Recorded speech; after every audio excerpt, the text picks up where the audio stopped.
Usually when you think of Thanksgiving, you usually think about family, food, maybe peace, I don't know. You think of all that stuff. When I think of Thanksgiving, I think of murder. But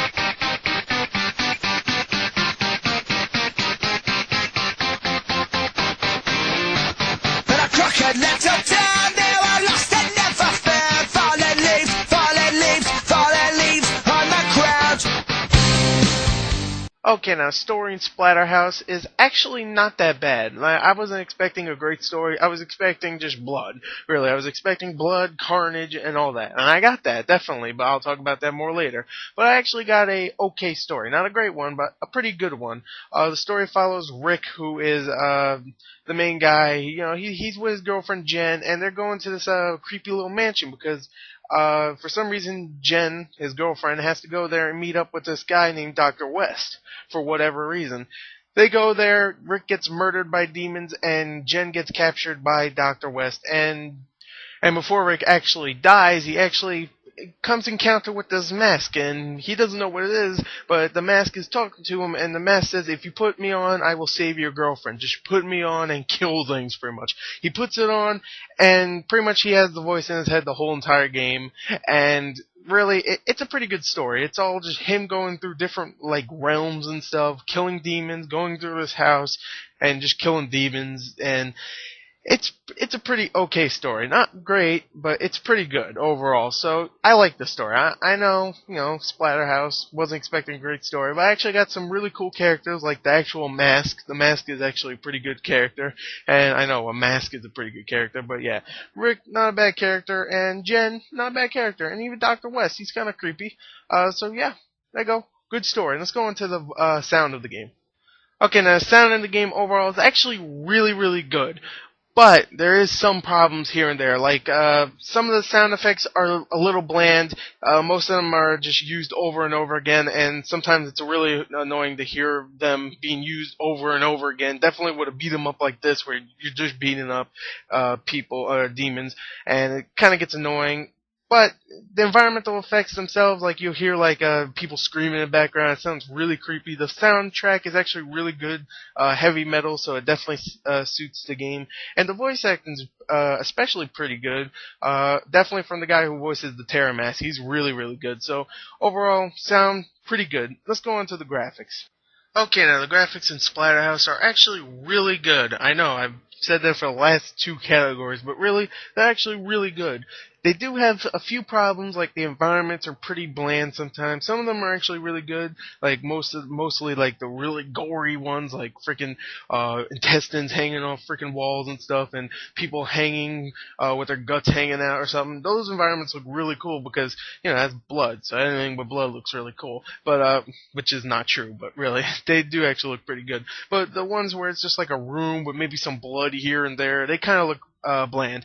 But what I really like is the character models in this game. They have a cel-shaded look to them, but Rick looks pretty badass with his freaking terror mask version of himself. He reminded me a lot of Brick from Borderlands. If you ever played Borderlands, it looks a lot like that because Borderlands also was a cel-shaded looking game. But also, like Borderlands, it was cel-shaded, but if you look very far away from it, you could it definitely looked like it was real graphics, like it wasn't using cel-shaded graphics. Just like this game, the environments themselves don't look very cel-shaded, but the character models themselves do.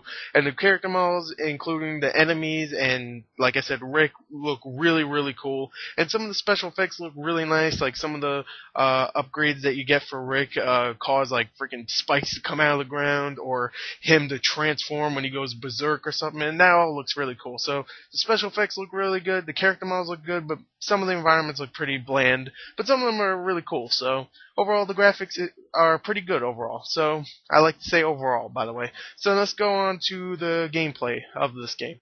Okay, now the gameplay in SplatterHouse, I'm actually going to keep this short. Usually I talk about gameplay for a long stretch of time, but really all this is a beat 'em up. So you've played this before. It's, you beat up characters a whole bunch. You do some cool combos that you unlock here and there when you get enough points, and you pretty much unload those combos and freaking kill, kill, kill. Definitely in this game, because this is probably one of the most bloodiest games out there. I mean, there's gore everywhere. If you punch one guy, he'll explode into thousands of pieces, and you can even pick up their body parts and use those as weapons.